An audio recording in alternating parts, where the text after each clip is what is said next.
All right, we're back with the Wild Robot Escapes. We're going to start off with chapter 11 and get through chapter 15 today. Go from there. All right, hope you're enjoying the book. All right, so the stragglers. Wild geese are known for migrating in the autumn and the spring. But exactly when a flock migrates, it's up to its members. Some flocks choose to fly early in the season, others straggle far behind. And it was one of those straggling flocks that caught the attention of our robot. Honk, honk, honk. These geese were heard before they were seen. Their honking voices echoed across the farm, and then the flock appeared above the fields, flying in a wobbly V formation. They glided over the pasture and plunked down onto the pond. None of them were very concerned as Roz approached. The geese had seen familiar creatures on other farms, and they knew there was nothing to fear, but they were about to learn that our robot was very different from the others. "Hello, geese," said Roz. "Welcome to Hilltop Farm." The geese froze. They stared at Roz with suspicious eyes, and then the biggest goose slowly swam over. "I've come across plenty of monsters like you," he said, "but I've never met one who could talk." "I'm not a monster. I'm a robot. My name is Roz." The goose scratched his head. "Well, it's nice to meet you, Roz the robot," he said at last. "My name is Wingtip, and this is my flock." Roz gave a friendly wave, and soon the flock was gathering around, curious to meet this odd character. As you can imagine, the geese were shocked to learn that Roz had a goose for a son. They asked her all kinds of questions about Brightbill, and about her old life on the island, and about the new life on the farm. Then Roz asked them a question of her own. "Do you think Brightbill's flock will ever come this way on their migration?" "Doubtful," said Wingtip. "Sounds like his flock takes the eastern flyways. They've never come this far west." The robot slumped with disappointment. "However, we geese are full of surprises," he added. Added Wingtip, "I'll promise you this, Roz. If I ever meet Brightbill, I'll point him in your direction."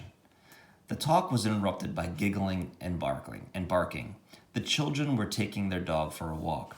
Roz couldn't be seen chatting with geese, so she whispered a quick goodbye to her friends and went back to work. And when she looked down at the pond later that day, she saw that the flock was gone.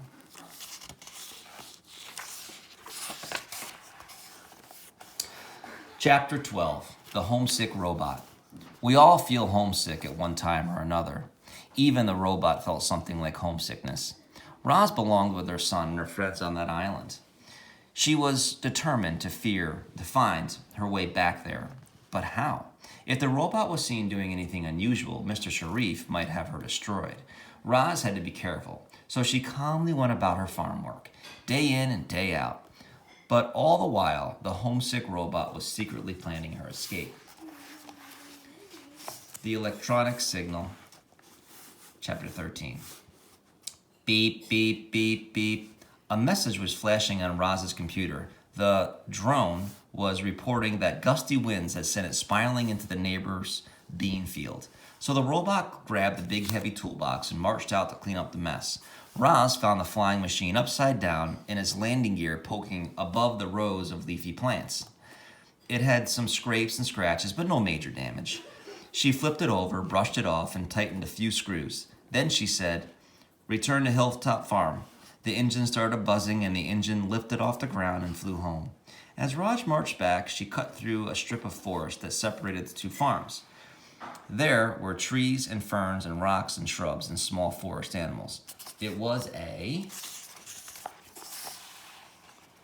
little piece of wilderness. And suddenly the robot was thinking of that wild island she missed so much. Someday she would try to run away and return to her true home. Was this the moment for her escape? Could it be as easy as sneaking off through these trees? No, it couldn't be that easy. Ahead, on the other side of the trees, Mr. Sharif was sitting in his pickup truck, watching Roz because of the robot's electronic signal. He knew she had stepped off the property, and he had raced out there to see what she was up to. Roz marched over to the truck, and Mr. Sharif leaned out his window.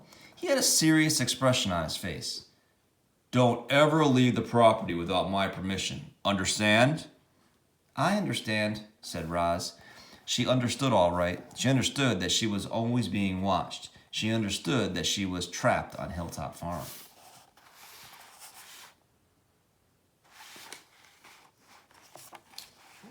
Here we go. Chapter 14, The Sad Truth. That night, while everyone was sleeping, Roz stayed up with her computer and researched sneaky subjects. She looked for diagrams of her own body and for maps of the area and for any news that might help her escape. But the robot found nothing. The computer only let her access information about farming. She was cut off from the outside world. It was clear that if Roz wanted to escape from her new life, she would need help. But the cows didn't know how to escape, and Mr. Sharif would never let his robot leave. Who would possibly help Roz run away from the farm?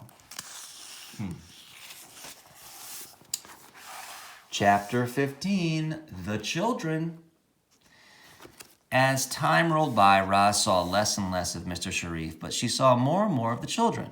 They were shy at first. The robot might look up from the pasture to see Jad peeking around the corner of the barn or see Jaya spying from the branches of a tree. But the children were growing bolder. And then, one day, Roz marched into the workshop and heard giggling. She walked to the closet in the back, opened the door, and there was Jaya, smiling and trying not to laugh. I'm hiding from my brother, whispered the girl. Close the door. The robot closed the door. A minute later, Jad ran in, flushed out of breath. Hey, Roz, have you seen Jaya? The robot just stared. I know she's in here, said Jad as he began prowling around the room. He searched under the work table and behind the tool chest and between all the bulky workshop benches. Finally, he marched up to Roz and said, I order you to show me where my sister is hiding. The robot pointed to the closet. Jad smiled mischievously and tiptoed over. Then he flung open the door and screamed, Found you! No fair, Jaya whined. Roz showed you where I was hiding. The girl scowled at the robot. That wasn't very nice, Roz, but you can make it up to me by playing hide and seek. Count to 100 and then try to find my brother and me, okay? There was a brief pause. Then the robot said, okay. Jaya and Jad squealed with delight and scampered out the door as Roz started counting. The robot's sensitive ears listened carefully to the children outside. She heard quick footsteps crunching across the driveway. She heard a giggle and then sounds of tree branches shaking. She heard a grunt and the sounds of the hay bales being shoved aside. When the robot finished counting, it took her exactly 5 seconds to find Jaya up in a tree, and it took her another 8 seconds to find Jad in the hayloft. Wow, Roz is really good at seeking, said Jad as he picked away hay from his hair. Jay snorted, yeah, well, let's just see how good she is at hiding. Roz was even better at hiding. While the children counted, the robot silently slipped away, and in an hour later, they still hadn't found her. The siblings stood in the driveway, defeated. We give up, Roz, shouted Jad. You win, shouted Jaya. The junk pile beside the barn started moving, and Roz appeared. The robot had been sitting there all along, perfectly camouflaged along the scrap metal and old farm machines. The next time we play, you have to let one of us win, said Jaya to Roz. And the next time they played, Roz did. The robot enjoyed having the children around. They brought a little lightness into her world, and she hoped to bring a little lightness into theirs. Life must have been dark since their mother passed away. However, Roz had another reason for wanting the children around. She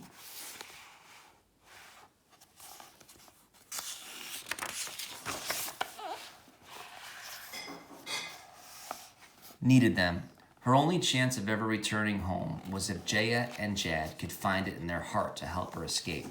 But this was a delicate situation. If Roz tried too hard, the children might say something to their father. If she didn't try hard enough, she might be stuck on that farm forever. Okay?